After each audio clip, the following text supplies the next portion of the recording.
Nursing homes across the state of California, based here in Carlsbad, is being sued by the state attorney general's office. Nurses from UC San Diego Health speaking out today about the impact of recent layoffs, why they say the hospital system isn't prioritizing patients. The surf is starting to go up right along our coast. It's going to be beautiful out there, but you should use caution, at least some of you. Details ahead. It's the calm before the storm as local officials prepare for a packed 4th of July at our local beaches. Some tips and rules to keep in mind. July 4th events canceled in LA over ice concerns. Will it impact our celebrations?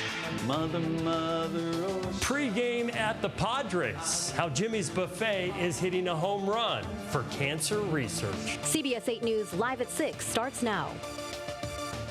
California's Attorney General is suing a Carlsbad nursing home company, alleging widespread neglect and understaffing.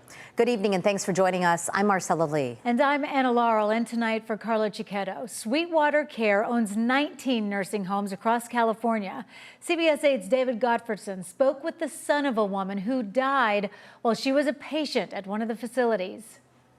She was a lovable person, real kind, lovable person. And then, I miss her very, dearly. Kathia Griffin was a patient at the Kauai Manor Nursing Home in Visalia, south of Fresno, for less than a month before she started developing pressure sores, according to her son, Antoine. They wasn't changing the bed linings or something like that, or they wasn't, taking care of her, properly while she developed those bed sores. Kathia died on August 14th, 2023, according to a lawsuit filed by the family. My sister went there and found her on the floor, and she was just laying there. And then so my sister had went over and got one of the nurses and then kind of found out that she had passed away. The 85-year-old had dementia and heart disease when she was admitted to the facility owned by Carlsbad-based Sweetwater Care. They supposed to be taking care of her and stuff, and then so evidently they wasn't even doing that. They left her on the floor dead. Last week, California's Attorney General Rob Bonta filed this lawsuit against Sweetwater Care, alleging neglect of patients and understaffing at its 19 nursing homes stretching from northern to southern California. Despite receiving nearly $300 million in public funds, primarily from Medi-Cal and Medicare. These incidences that are cited in this complaint are egregious. They are inexcusable. Natalie Holm is a San Diego attorney specializing in nursing home litigation. Medi-Cal has paid out significant amounts of money to these Sweetwater facilities. And according to the lawsuit, that money did not go to the actual provision of care to the residents. The lawsuit says defendants engaged in over 25,000 violations of California staffing laws between 2020 and 2024, detailing what happened to a number of patients in Sweetwater Care. At the Fowler Care Center near Fresno, a patient developed 8 pressure ulcers with visible exposed metal of the hip joint. At the Rancho Seco Care Center in Galt, California, south of Sacramento, a patient with a history of severe cognitive impairment eloped from the facility on his wheelchair on multiple occasions and crossed a busy road to go to a convenience store to purchase alcohol. And at the Brookside Care Center in Stockton, a staff member witnessed an unsupervised 60-year-old male patient with a history of sexual interest in younger individuals touching the breast of a female patient in her 20s with traumatic brain injury and schizophrenia, according to the lawsuit. And the allegations do not stop there. There are other companies with common ownership, and they are using the money they bring in from Medicare and Medi-Cal, and they're paying those related parties.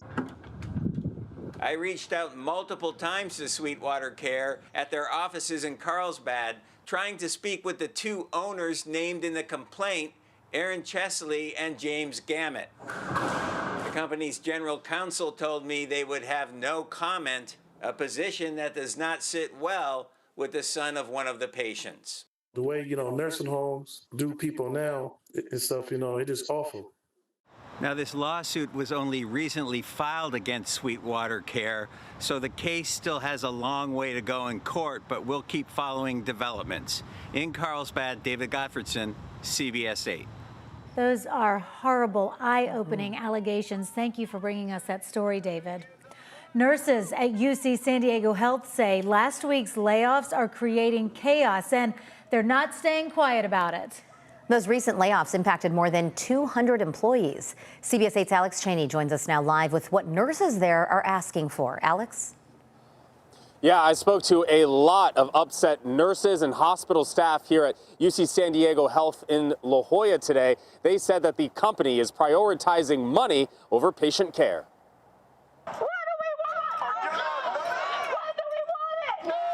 Nurses and hospital staff from the California Nurses Association and other labor unions gathered in front of UC San Diego Health in La Jolla today. Say staffing is all right. Having to wait on test results can mean life or death. Clark was a lab tech for UC San Diego Health for 5 years. He says less staff to process lab tests will only hurt patients. Even before these layoffs, my department could barely keep up with the amount of tests. You can't rush blood tests, for sure. Candy was a certified nurse assistant at UC San Diego Health. High risk complications with the pregnancy, yes. She says she was laid off while on medical leave for her pregnancy. Obviously, there is no limit to how low they will stoop. They have no compassion for a human, for a person, a family. They are only thinking about dollar signs. The CNA represents all of the nearly 4,000 nurses that work at UC San Diego, and they say 22 direct care union nurses lost their jobs, and the nurses that still have a job are overworked. They were, so busy and overwhelmed. Nobody took a break. Nobody ate lunch. It was just, it's horrible. And if this is how it's going to be from here on out, patients are going to suffer. UCSD Health said in a statement today about the layoffs, UC San Diego Health understands the emotional impact that layoffs have on all our employees. And we have worked diligently to ensure patient safety while managing this difficult process with compassion and empathy. All of the nurses and hospital staff that I spoke to today said that they want everybody who was laid off to be reinstated, and they want the executive level to take a pay cut. I'm Alex Cheney, CBS 8. All right, Alex, thank you. Well, elevated surf is expected for tomorrow's holiday. A lot of people are going to be out and about. Chief Meteorologist Carlene Chavis is here now with what you need to know if you plan on heading out to the beach. Carlene? Know your limit. Please be honest with Mm-hmm. yourself about that. If you're not a skilled swimmer, you really shouldn't be in the water. Enjoy it from the sand. Exactly. Maybe get like a toe or whole foot in there, but just please use caution out there. Lifeguards are going to be very busy for this holiday weekend because we are looking at a beach hazard statement and went into effect at 11 a.m. this morning. It will keep going all the way until Saturday night. So a southerly swell is bringing that surf up to about 4 to 6 feet. So that's even going over some people's heads. You're looking at that right along our coastline for this weekend, also talking about strong rip currents being present. So as I mentioned, know your limit. If you are not a skilled swimmer or surfer, you should not be in the water. Also, lifeguards will be out there. You'll see those red flags that are out there as well, indicating that high risk of rip currents. And so it's always best to swim near a lifeguard. Now, if you do get caught in a rip current when you are out there, do not panic because that can exhaust you even more. Swim parallel to shore to get yourself out of it. But please be careful out there this holiday weekend. We'll go ahead and take a look at your temperatures and also plan out tomorrow evening if you want to check out some fireworks coming up. Back to you. Thanks, Carlene. And as always, you can find our extended weather forecast on CBS 8 Plus. Download on your TV and watch for free. California Highway Patrol is ramping up enforcement across the county ahead of the July 4th holiday. It's a maximum enforcement period. It actually just started a few minutes ago at 6 o'clock. That means all available officers will be on the lookout for people driving under the influence. The maximum enforcement ends at 11:59 Sunday night. Last Independence Day, more than 1,300 motorists were arrested on suspicion of DUI. 49 people were killed in crashes. Well, the crowds are here. Right now, San Diego beaches are starting to get packed as local officials prepare for one of the busiest days of the year. Hundreds of thousands of people are expected to pack our coastline this holiday weekend. CBS 8's Shannon Handy shares what law enforcement wants everyone to know. When we got out here this morning, it wasn't so bad, but as it got later and the sun came out, more and more people started to arrive. Yet despite the crowd you see behind me, this is only a preview of what's to come. Spending the 4th of July in San Diego is a tradition for both locals and out-of-towners. But we just love it. Like literally our whole town comes here. So it's just awesome. It's like an annual thing for the kids. What's the best part about coming to San Diego for 4th of July? Ocean. In 2024, more than 1 million people visited our beaches over the holiday weekend. This year, it's expected to be just as packed. We'll see if we can even get a spot. I heard it's going to be crowded. San Diego law enforcement is preparing by having extra staff on hand, including police officers, firefighters, and lifeguards. We're ready for the crowds, and we're ready to keep our beaches safe. They're also asking visitors to do their part by keeping some tips and rules in mind. For starters, plan to arrive early. If not, prepare to spend some time waiting in traffic and looking for parking. There's no glass or alcohol allowed on our beaches or the bay. No fire barbecues either, only propane. And dogs are only allowed in the early morning or evening hours. For swimmers, make sure you stay near a lifeguard. Meanwhile, boaters are being warned to obey the so-called nautical rules of the road. Finally, everyone must take their trash with them when they leave. You'll also notice more trash cans and recycling bins out here on the beach. The city also put out porta potties to deal with the crowds. Reporting in Mission Beach, I'm Shannon Handy for CBS 8. I feel like she should kind of stay there. Yes. And then she'll have the perfect spot, right? That's right. If you get a good parking spot, don't leave. Just stay.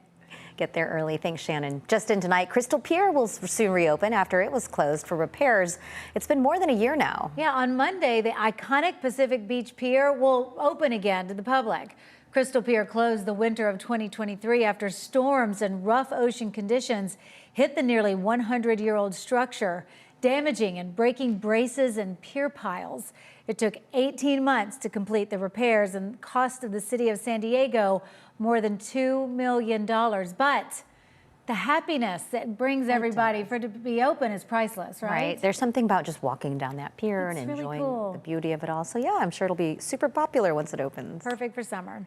Well, there were some early Independence Day celebrations across the county today. We'll take you to some, including one featuring a life-changing ceremony still ahead. Plus, some cliffs and cities in California are canceling their 4th of July festivities due to fears over immigration enforcement. We're looking into how those concerns may be impacting events here in San Diego. And crews are working to control California's largest wildfire of the year that exploded in size overnight. We'll have the latest on containment efforts after this.